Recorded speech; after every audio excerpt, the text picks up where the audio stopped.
Here's an aphorism that I really pray regularly. God, heal the parts of me that don't want to be healed. And here's what I mean.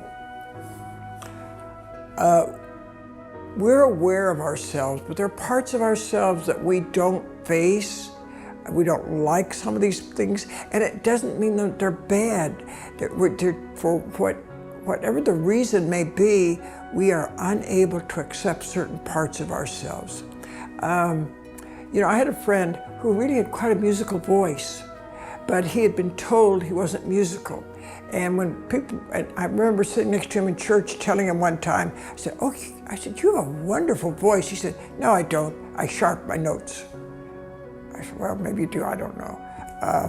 But eventually he became to realize that he was musical. See, but it was a part of himself that he hadn't been able to accept.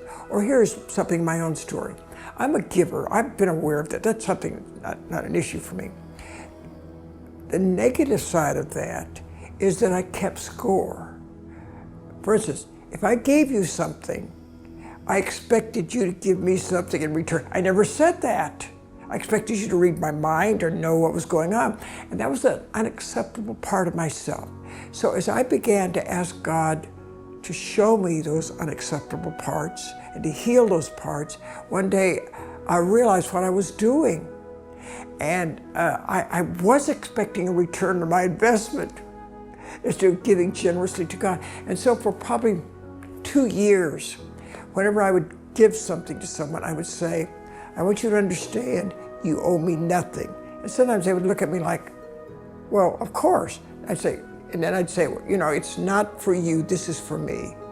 And so again, I'm coming back to this.